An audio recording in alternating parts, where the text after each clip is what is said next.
Sexo e Destino, segunda parte, capítulo 13.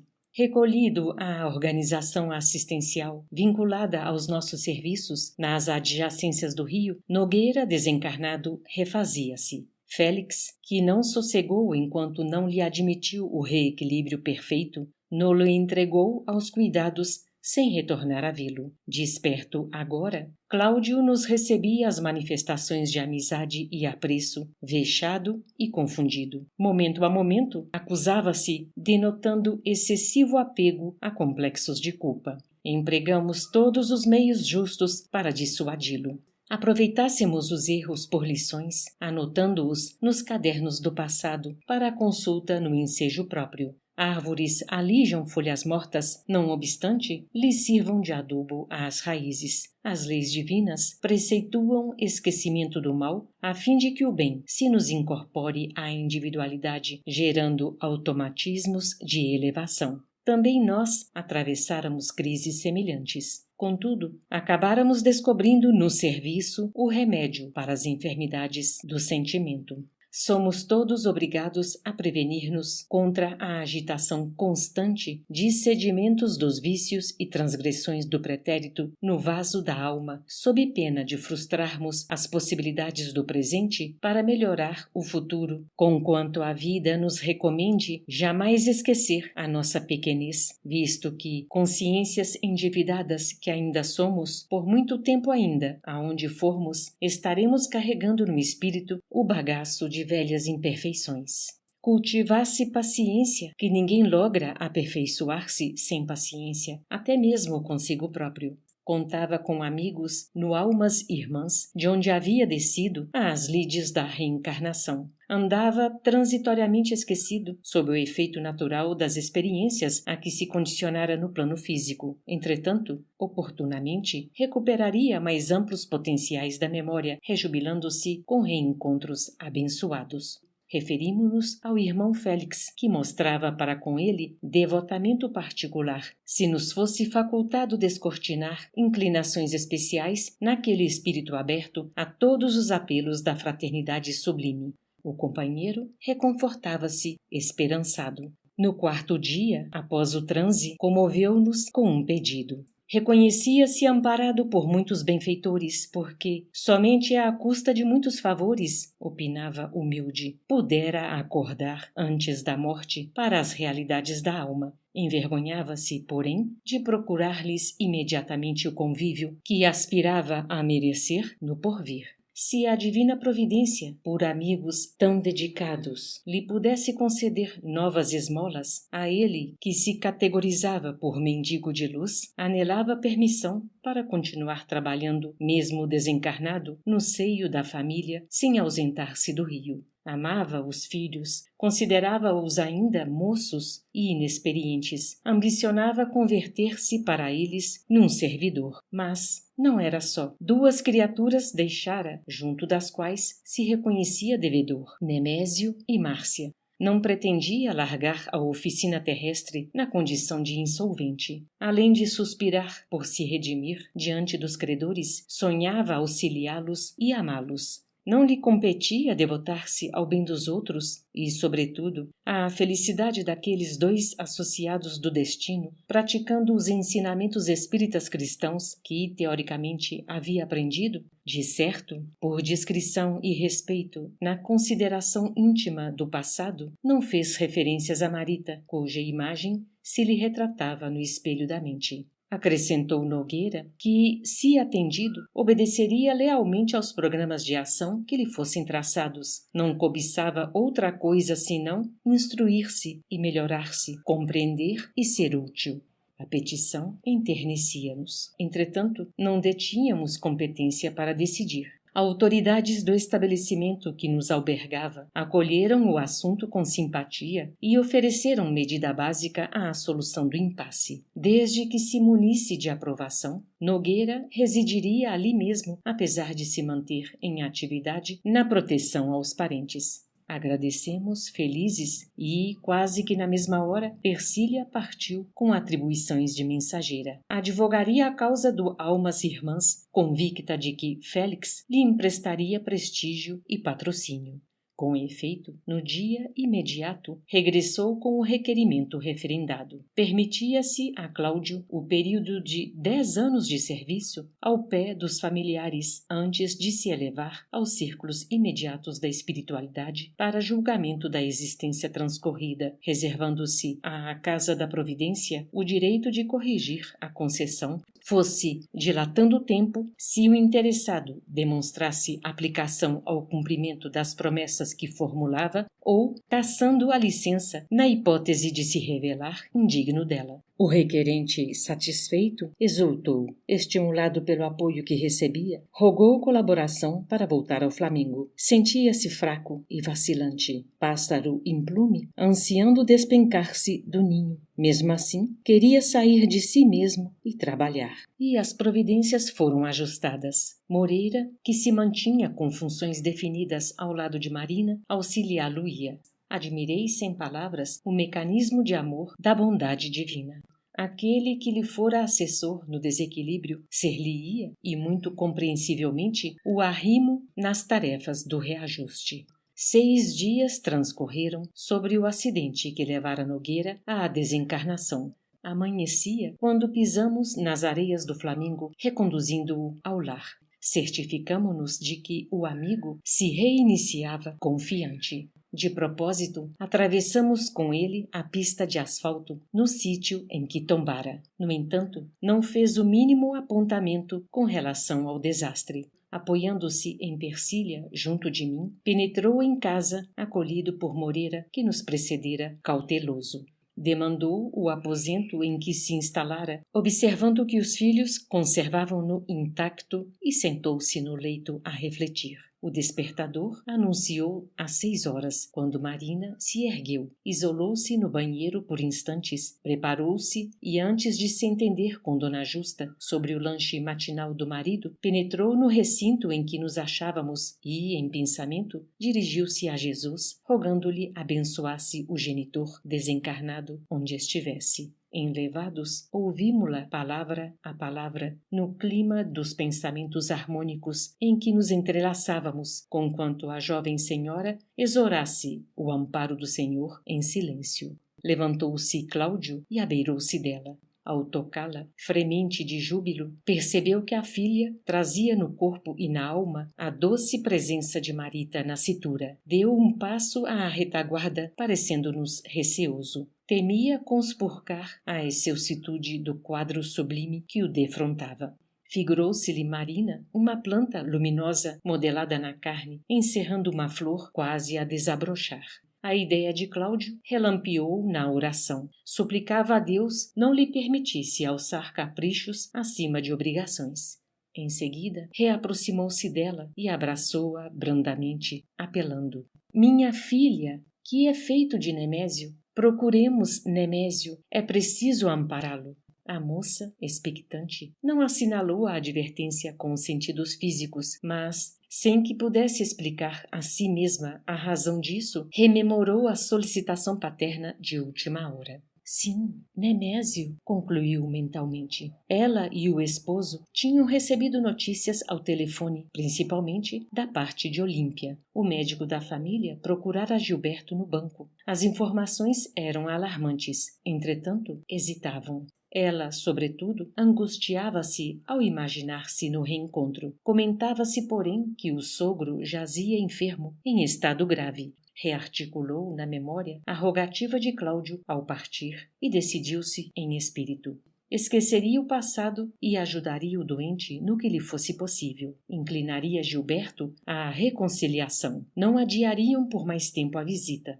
Os compromissos caseiros, no entanto, povoavam-lhe a mente e afastou-se, conservando, todavia, na forma de intenção consolidada, o pedido que Nogueira lhe insuflara. Ao café, sugeriu ao esposo as primeiras medidas atinentes ao caso. Cláudio, que observava atento, entrou direto em serviço. Alimentou as disposições favoráveis do casal, que não recuassem e atendessem. Nemésio era também pai. Marina propunha, Gilberto ponderava. Por fim, o marido concordou. telefonaria do banco, sondando o médico. Se a doença fosse mesmo grave, embora os constrangimentos da companheira na gravidez avançada, tomaria um táxi à noite para vê-lo.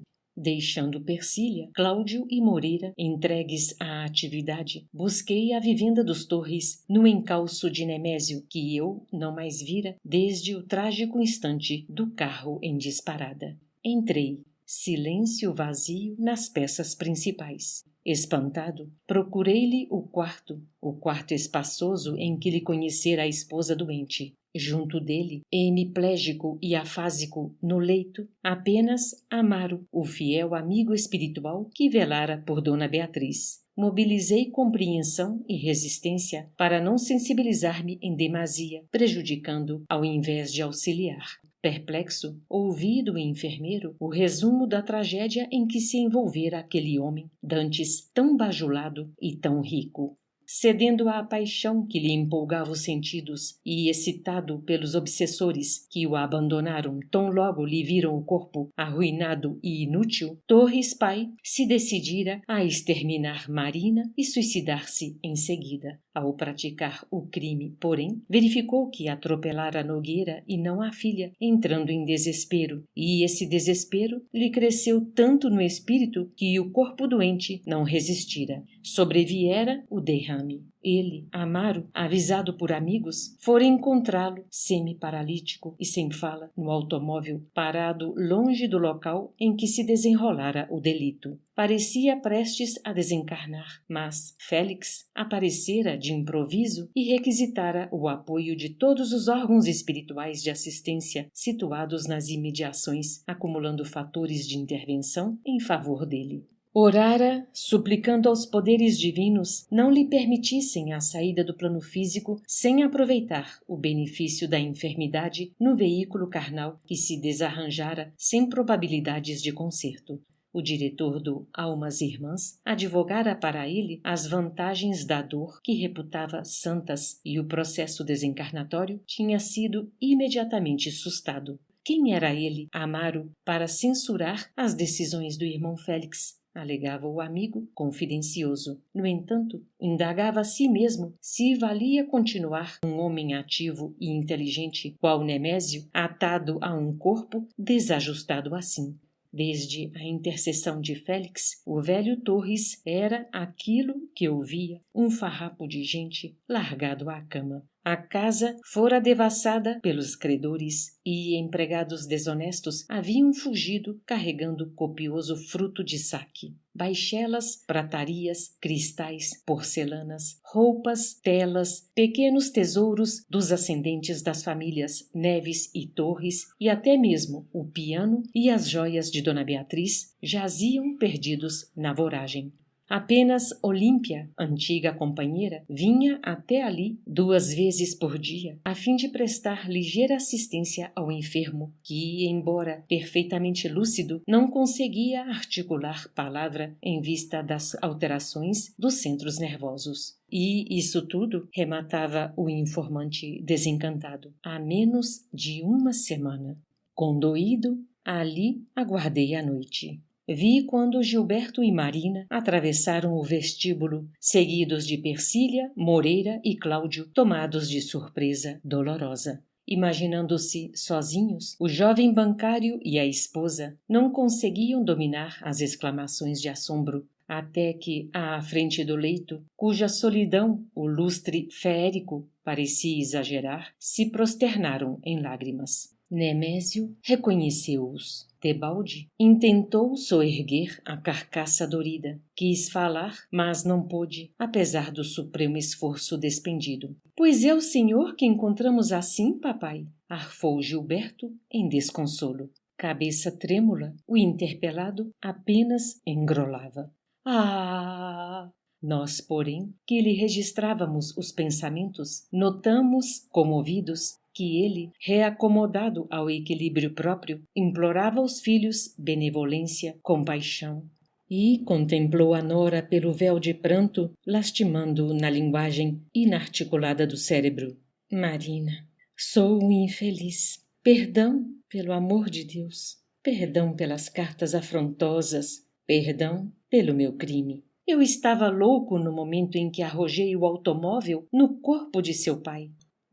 Diga-me se ele morreu. Perdão.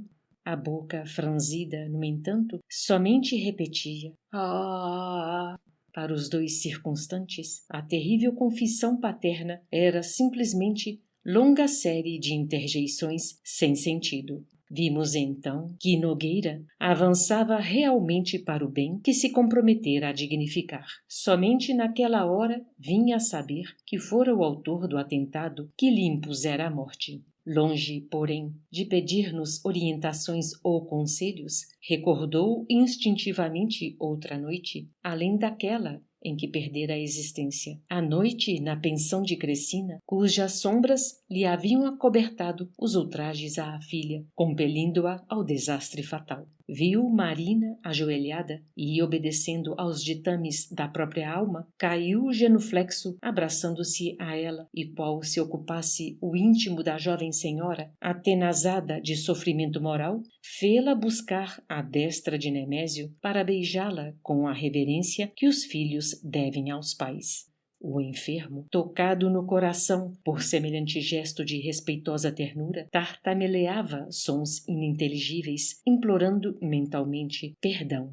Cláudio, testemunhando corajosa humildade, levantou-se de súbito e, erguendo os olhos para o alto, clamou em pranto: Senhor Deus, de imensa bondade, perdão para mim também. Naquela mesma noite, uma ambulância atendia à hospitalização de Nemésio, que, após alguns dias de tratamento, sempre custodiado pelos filhos, subia em cadeira de rodas no prédio do Flamengo, onde passou a habitar, mudo e inerme, sob os desvelos da nora e incessantemente amparado por Nogueira no aposento que pertencera àquele que perseguira por rival e que se lhe erigia agora por denodado guardião. Os êxitos morais de Cláudio, comentados com admiração por alguns amigos no Almas Irmãs, estabeleceram para o irmão Félix um problema grave, embora sem qualquer importância na afeição exterior. Dona Beatriz, ciente de que o genitor de Marina, já desencarnado, obtivera licença para se demorar ao pé dos familiares em missão de auxílio, queria também, pelo menos, rever o esposo e o filho. Cientificara-se de maneira superficial quanto aos acontecimentos desagradáveis em que se envolviam os entes queridos. Muito longe, porém, de abranger-lhes toda a extensão, alegava esta circunstância para reforçar o propósito. Peça viva na engrenagem doméstica, não devia aliar-se, argumentava. Se Marina desposara Gilberto, aceitava-a por filha, e se os pais mantinham contendas que não conhecia em todos os pormenores, nada mais justo que partilhar as dificuldades oferecendo mediação. Estabelecida a pretensão, negou-se Félix a atender. Dona Beatriz recorreu a Neves, mobilizou a afeição de Sara e Priscila e voltou à carga. Entretanto, o diretor se conservou irredutível. Neves, porém, que não se curara de todo da impulsividade, destacava o caráter aparentemente razoável do pedido e colocou tantas relações e tantos empenhos no assunto que o instrutor não encontrou outra alternativa senão aderir. Conquanto preocupado, determinou providências para que se efetuasse a excursão. Instado a prestigiar Dona Beatriz com a sua presença, escusou-se, delicado, conferindo àquele que lhe fora genitor ampla liberdade de ação e tempo. Particularmente, todavia, recomendou-me fizesse companhia aos dois viajantes, pai e filha, que eu cooperasse com Neves na solução de qualquer emergência. Pressentia obstáculos, receava riscos. Dona Beatriz, entusiasmada na contemplação do rio, embora soubesse que Nemésio passara a residir com o filho, não apenas ansiava por abraçá-lo, como também suspirava reavistar a antiga moradia. Queria sorver o perfume da felicidade que tivera, exclamava, contente. E o pai, satisfeito, incentivava-lhe todos os programas. Acompanhando a dupla, não me permitia opor embargos. Demandei o Flamengo, ouvindo a senhora Torres e admirando as reservas de sensibilidade e meiguice que lhe vibravam na alma de escol. Exteriorizava o júbilo de ave recém-liberta. Entretanto, logo após recebidos por Moreira e Cláudio, ao divisar o marido desfigurado na postura dos paralíticos, empalideceu, debruçando-se na cadeira de rodas que o albergava. Enleou-se a ele, que lhe não assinalava as carícias, a crivá-lo de perguntas lastimosas. Por que mudara tanto em 2 anos apenas? Que lhe acontecera para se relegar a semelhante ruína física? Que fizera? Por quê? Escutando tão somente o ruído de Marina e Dona Justa, nas atividades rotineiras, experimentava-se Nemésio tocado de fundas reminiscências. Não conseguia explicar a si mesmo a razão das ideias que lhe borbulhavam da cabeça, mas pensava em Beatriz. Reconstituía-lhe a imagem no imo do ser. A esposa! Ah! Refletia o doente, em cujo espírito a afasia requintara a vida interior. Se os mortos pudessem amparar os vivos, segundo a crença de tantos, certamente que a velha companheira se compadeceria dele, estendendo-lhe as mãos. Rememorava-lhe a compreensão silenciosa, a dignidade irrepreensível, a bondade, a tolerância. Ignorando que respondia mecanicamente às inquirições da esposa, amarrotada de angústia, ali, colada a ele, revisou todos os acontecimentos posteriores à desencarnação dela, como que a lhe prestar severas contas. Gilberto, Marina, Márcia e Cláudio eram os protagonistas principais daquelas cenas que a memória, perfeitamente lúcida, lhe traçava nos painéis relampagueantes da aura, exibindo para a companheira e para nós outros, qual num filme pujante, a verdade toda, até o instante em que se precipitara no crime. Se Beatriz estivesse no mundo, concluía, estaria isento de aflições e tentações. Junto dela, teria recolhido defesa, orientação. Profundas saudades lhe acicatavam a alma. Recompunha na imaginação os sonhos da juventude, o casamento, os projetos de ventura concentrados em Gilberto pequenino. Movimentou dificilmente a mão esquerda para enxugar o pranto que lhe encharcava o rosto, sem saber que a esposa o auxiliava, soluçando. Neves, apreensivo, tentou soerguer a filha que se estiara no pavimento à maneira de mãe torturada, incapaz de alijar do peito um filho semi-morto. Em vão, pronunciou palavras de encorajamento, exortações à paciência, conceitos evangélicos, promessas de futuro melhor. A filha magoada respondeu que amava Nemésio, que preferia ser amarrada num catre ao lado dele a separar-se de novo. Agradecia o devotamento de que andara cercada no almas irmãs. Entretanto, pedia vênia para considerar que o esposo sofria. Como descansar, lembrando-lhe os suplícios? Jesus também, ponderava chorosa, carregara a cruz por amor à humanidade. Como fugir de suportar diminutas contrariedades na terra, amenizando o martírio do homem a quem adorava? A doutrina cristã ensinara-lhe que Deus é um pai compassivo e um pai compassivo não aprovaria ingratidão e abandono. O genitor, que não contava com a imprevista resistência, disse-me, à socapa, que Torres pai nada fizera para merecer semelhante abnegação, e inclinava-se ao estouro, mas sugeri-lhe calma. Censuras agravariam a situação sem proveito.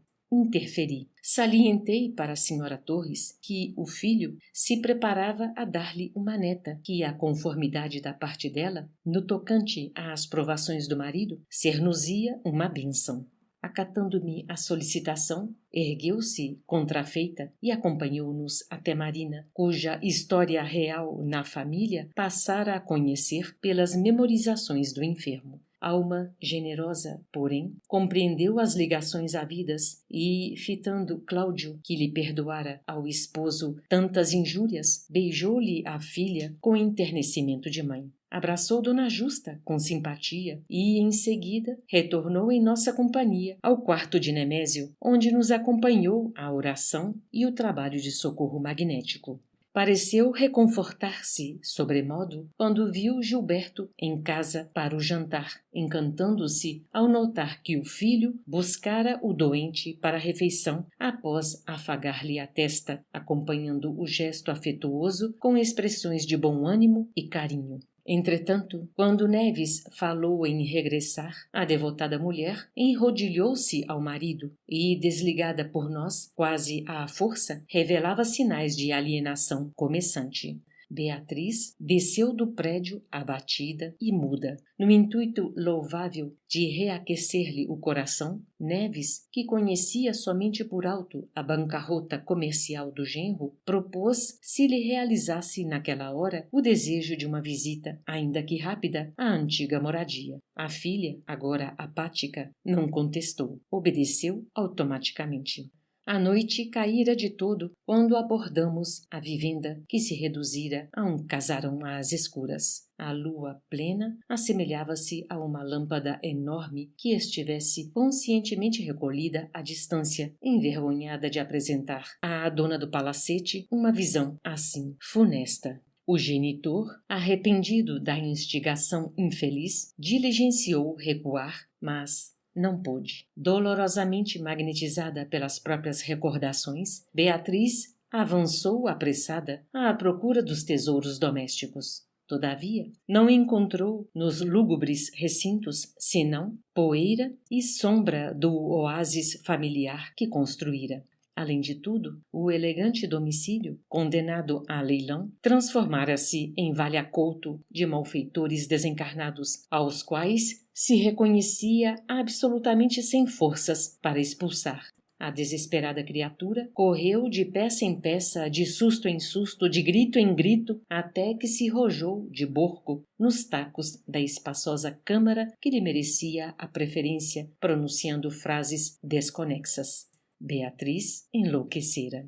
Postei-me de vigia, asserenando-a, enquanto Neves, desolado, recorria aos serviços de amparo urgente ligados ao Almas Irmãs, em local não distante. O auxílio não tardou. No dia seguinte, enfermeiras especializadas colaboraram conosco por determinação de Félix, mas somente depois de 4 dias sobre o incidente logramos reentrar no instituto, reconduzindo-a dementada.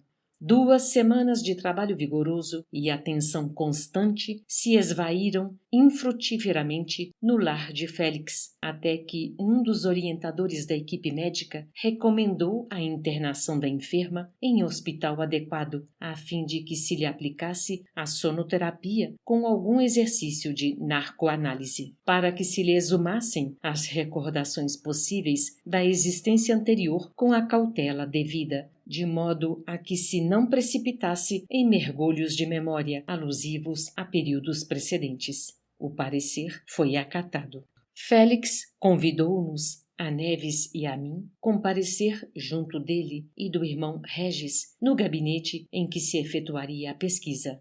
No momento indicado, ao pé de Beatriz, que dormia num leito cujo travesseiro se achava munido de recursos eletromagnéticos especiais, permanecíamos Félix, o irmão Regis, o distinguido psiquiatra que aventara a medida, acompanhado de 2 assistentes, o chefe de arquivo do Almas Irmãs, Neves, e eu, ao todo 8 companheiros, observando a paciente, sendo forçoso explicar que as autoridades ali reunidas dispunham de aperfeiçoado sistema de comunicação para consulta rápida às repartições a que se mantinham vinculadas. Félix, circunspecto, Neves, sob nervosismo, os médicos diligentes e nós outros em expectação. E, iniciada a experiência, Beatriz, denotando voz e maneiras diversas das que lhe eram habituais, revelou-se num ponto indeterminado de existência anterior, reclamando contra uma certa Brites Castanheira, mulher à qual imputava os infortúnios que lhe devastavam a alma.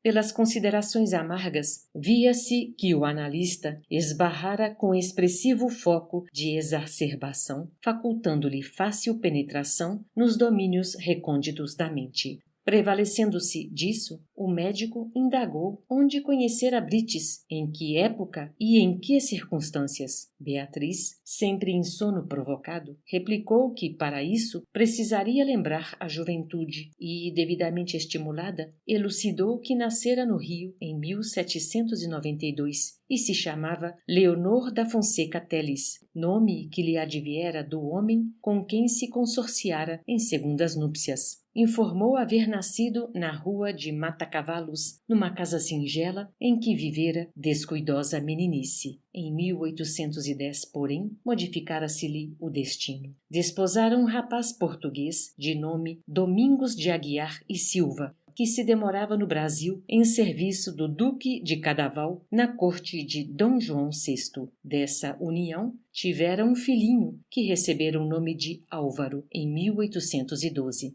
O marido, no entanto, falecera prematuramente no caminho do Boqueirão da Glória, quando se responsabilizava pela condução de alguns potros bravos adquiridos para as cocheiras reais. Referiu-se com gratidão às manifestações de estima com que se vira brindada por personalidades influentes da época e às promessas articuladas em favor do pequenino que ficara órfão.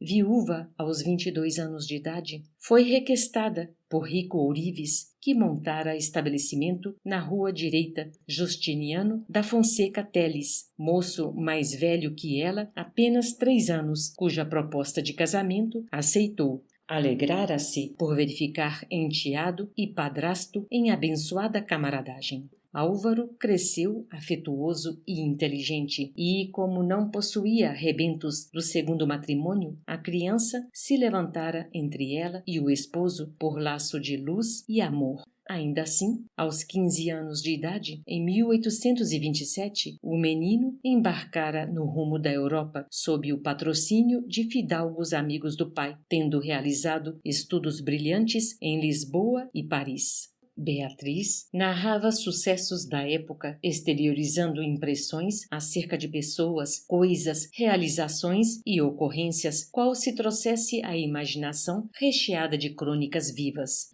Confidenciou que o filho regressara em 1834. Para ela e Justiniano, a casa transformara-se de novo num mar de rosas, até que, certa noite, diante das reticências, o irmão Félix, visivelmente comovido, solicitou que o serviço de análise se detivesse nas possíveis recordações da noite mencionada. O orientador da pesquisa atendeu. Beatriz franziu a testa, patenteando o sofrimento de quem esbarrava com uma ferida no próprio corpo, sem meios de extirpá-la, e respondeu, descontente: Devo explicar que Brites era casada com Teodoro Castanheira, rico negociante que morava na Rua da Valinha. Ambos moços com uma filha única, Virgínia, pequenota, de 11 anos. Embora eu tivesse ultrapassado os 40, junto de Brites, que ainda não alcançara os 30, queríamo-nos intensamente, enquanto que nossos maridos nos copiavam a afeição, com a mesma diferença de idade. Eles, unidos pelos negócios, e nós pelos sonhos caseiros. E continuou. Na noite que comecei a mencionar, meu esposo e eu apresentávamos Álvaro à sociedade num sarau do comendador João Batista Moreira, na Pedreira da Glória.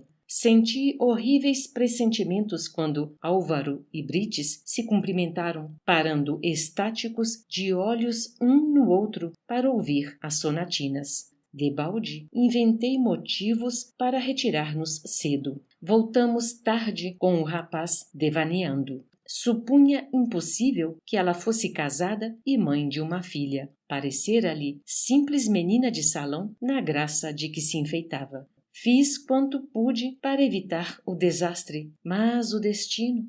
Ambos, tomados de paixão recíproca, iniciaram-se em passeios. Voltas pelo Mangrulho e brincadeiras na praia de Botafogo, excursões de carruagem para a fazenda do Capão, passeios para lá da Muda da Tijuca. Isso tudo acontecia pacificamente até que Teodoro os descobriu juntos num quarto do Hotel Farru. Escandalizado, o marido desinteressou-se da mulher, embora não se retirasse do lar por amor à filha. Mas, mesmo nessa posição, cortejou a menina Mariana de Castro, a quem chamávamos Naninha, jovem de bons costumes, que residia com os pais na Rua do Cano. Brites, longe de se magoar, até mesmo facilitou quanto pôde a ligação para ver-se livre. Naninha acabou cedendo às escondidas, mas enjeitou 2 filhos do comerciante nas portas da misericórdia, como é do conhecimento público. A senhora Torres entrou em crise de lágrimas e seguiu contando que o filho, depois de 4 anos, se enfadou de Brites e só então comunicou à família que deixara uma prometida em Lisboa. Suspirava por voltar, mas receava que a amante se despenhasse no suicídio.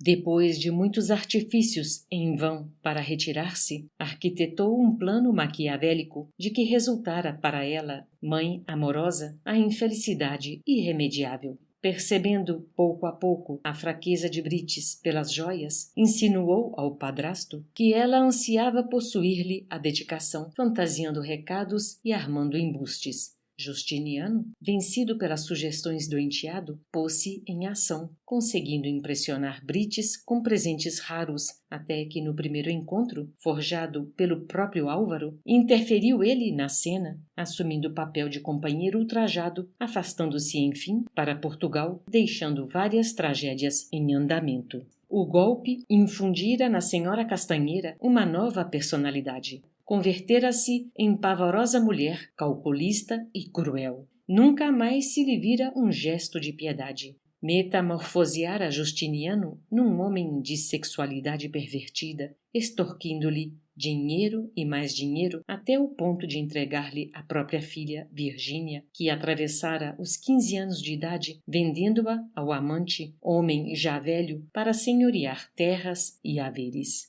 Ainda assim, não contente com os próprios desvarios, desencaminhava moças de nobre formação, atirando-as no prostíbulo, estimulava infidelidades, vícios, crimes, abortos.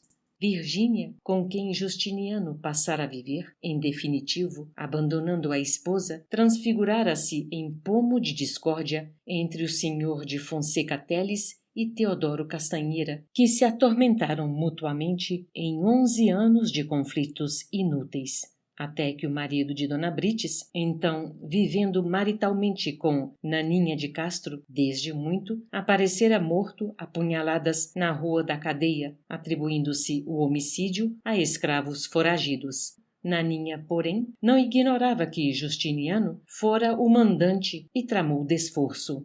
Uniu-se a outro homem, em cujo espírito insuflou despeito e ódio contra o ourives da Rua Direita, e os 2, então morando num recanto da praia de Botafogo, planejaram assassiná-lo num suposto acidente. Justiniano, já idoso e enfermo, adquirira o hábito da visita domingueira à bica da rainha, no Cosme Velho.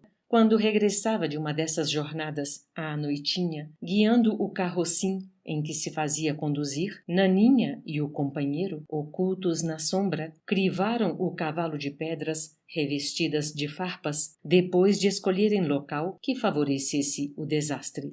O animal, desembestado, arrojou-se ladeira abaixo, rebentando freios e arremessando o velho do cima de um barranco sobre um monte de lajes que se empilhavam embaixo, onde Justiniano encontrara a morte quase que instantânea. E Dona Beatriz rematou lacrimosa. Ah, meu Deus! Tudo por nada! Porque Álvaro, de retorno a Portugal, a achou a prometida casada com outro por imposição dos pais, regressando mais tarde ao Brasil, onde acabou na condição de professor solteirão. Ah, meu filho, por que te fizeste o autor de tantas calamidades? Nesse tópico das revelações, o irmão Félix solicitou dos cientistas um intervalo para explicações antes de se retirar. A doente foi restituída ao sono e o instrutor pediu ao chefe do arquivo a certidão da saída de Beatriz, já que se ausentara dali mesmo quase 50 anos antes para a reencarnação no Rio. O interpelado, atento ao caso em exame, trouxera consigo a ficha de Dona Beatriz Neves Torres. Sim, precedendo-lhe o nome atual, aparecia o de Leonor da Fonseca Teles, que desencarnara no Rio, estivera por algum tempo em regiões inferiores, morara por 28 anos em colônia espiritual de reeducação não distante e passara apenas 2 meses no Almas Irmãs, em 1906, por solicitação do próprio irmão Félix, que lhe patrocinara o renascimento no lar de Pedro Neves, ali presente. Félix, porém, rogou as informações possíveis acerca de personalidades referidas por Beatriz que estivessem vinculadas ao Instituto. Aparelhos funcionaram e o arquivo respondeu com presteza. Justiniano da Fonseca Teles, Teodoro Castanheira, Virgínia Castanheira e Naninha de Castro estavam reencarnados no Rio, todos com certidão de saída do Almas Irmãs. Justiniano era Nemésio Torres, negociante com débitos agravados. Teodoro Castanheira apresentava-se com o nome de Cláudio Nogueira, já desencarnado, mas ainda em serviço na terra, com melhoras sensíveis. Virgínia Castanheira respondia agora por Marina Nogueira Torres, com índices promissores de reforma íntima.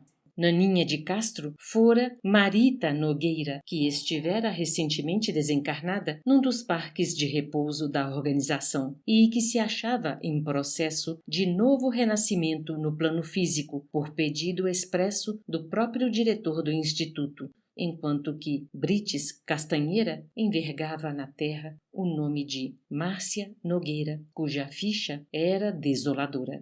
O registro dessa mulher somava longa série de abortos e deserções do dever, além de vários compromissos indiretos em lares destruídos e existências sacrificadas. Anotações das piores nas piores anotações da instituição. Um dos médicos presentes, talvez empolgado com o depoimento de Beatriz, indagou por notícias de Álvaro. O arquivo elucidou que Álvaro de Aguiar e Silva não possuía atestado de saída para a reencarnação pelo Almas Irmãs. Achava-se apenas cadastrado no departamento de queixas. Leonor, que lhe fora mãe carnal, Justiniano, o padrasto e a própria Brites Castanheira, antes do regresso a novas lides terrenas, haviam inscrito severas acusações contra ele, embora os 2 últimos tivessem estado apenas de modo ligeiro no instituto ao saírem de colônia penal. O irmão Félix perguntou se constava dos apontamentos de Márcia algum gesto nobre por onde se ensaiasse eficiente auxílio a ela. Constava sim, aclarou a repartição competente. Um dia, empenhara-se, com os melhores impulsos maternais, a garantir casamento digno à filha enferma. O instrutor, então, conjugando dignidade e modéstia, levantou-se e, arrastando-nos com a valorosa humildade de que se dava testemunho, participou-nos que Álvaro de Aguiar e Silva e ele eram a mesma pessoa, o mesmo espírito que ali se erguia diante de Deus e diante de nós, num julgamento em que a consciência lhe exigia implorar voluntariamente a reencarnação a fim de se colocar ao encontro de Brites, então na personalidade da viúva Nogueira. Esforçar-se-ia na regeneração de si mesmo e dar-lhe-ia a existência, já que se reconhecia o verdugo, categorizando-a por vítima. Um raio não nos fulminaria com tanta força. Os médicos jaziam cabisbaixos. O irmão Regis tinha lágrimas. Neves empalidecera e eu mal conseguia respirar. Corajoso, Félix continuou elucidando que a misericórdia divina, à medida que o espírito se esclarece, entrega ao tribunal da consciência o dever de se corrigir e de se harmonizar com as leis do eterno equilíbrio, sem necessidade do apelo a disposições compulsórias, e que, em razão disso, daquela hora em diante, tornaria pública a decisão de se recolher aos trabalhos preparatórios do renascimento na arena física. Confessou que a delinquência sexual gerara para ele responsabilidades semelhantes às de um malfeitor que dilapidasse um edifício ou uma cidade através de explosões em cadeia. lesando os sentimentos de Brites Castanheira, mulher respeitável até a ocasião em que lhe transtornara o coração e o cérebro, identificava-se, diante dos princípios de causa e efeito, culpado, até certo ponto, por todos os delitos de natureza emotiva por ela cometidos, de vez que, após abandoná-la, impelindo-a deliberadamente à deslealdade e à aventura, podia compará-la a uma bomba por ele preparada na direção de quantos a pobre criatura prejudicara, como querendo vingar no próximo o duro revés que lhe infligira. Rogava-nos ele, a quem devíamos tanta felicidade, apoio fraterno, para que se lhe conseguisse um lugar de filho no lar de Gilberto, assim que Marina restaurasse o claustro materno após o renascimento de Marita. Idealizara encontrar-se com Márcia na ternura de um neto.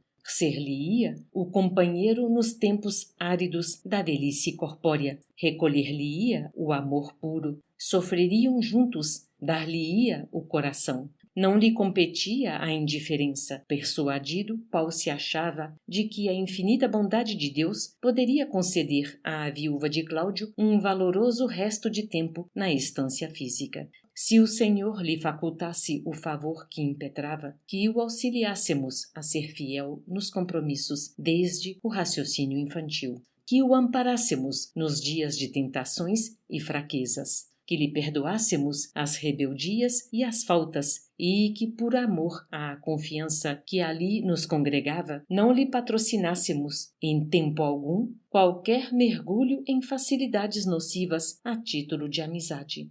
Austero e doce, dirigiu-se particularmente ao irmão Regis, inteirando-o de que ambas as irmãs, Priscila e Sara, se achavam em preparativos para o retorno à terra, que partiriam antes dele, que contava com a possibilidade de se retirar da direção do Instituto, dentro de aproximadamente 6 meses, a fim de aprontar-se, e que não anelava outra coisa que não fosse a experiência e a felicidade do companheiro à frente da organização. Nenhum de nós, contudo, dispunha de energias para alargar o silêncio.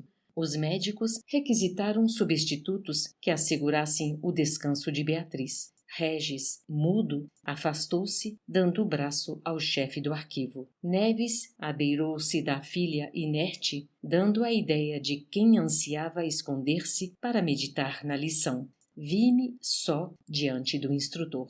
Alçando para ele os olhos, como na primeira vez que o fitara na residência de Nemésio, procurei recompor-me ao fixar-lhe o rosto imperturbável. Era o mesmo homem que eu não saberia dizer se amava como sendo meu pai ou meu irmão. Ele me percebeu o estado de alma e abraçou-me. Através daquele olhar firme e percussiente, compreendi que não me desejava sensibilizado e tentei reequilibrar-me. Apesar disso, incapaz de controle total, pus a cabeça, que a emoção desgovernava, naquele ombro que me habituara a venerar. Mas, antes que eu chorasse, senti-lhe a destra a me afagar de leve os cabelos, ao mesmo tempo que me perguntava pela aula de fluidoterapia de que não me seria lícito ausentar. E saímos juntos. Lá fora, ao vê-lo caminhar ereto e calmo, tive a impressão de que o sol, rutilando nos céus, era uma advertência da sabedoria divina a que sustentássemos lealdade na marcha constante para a luz.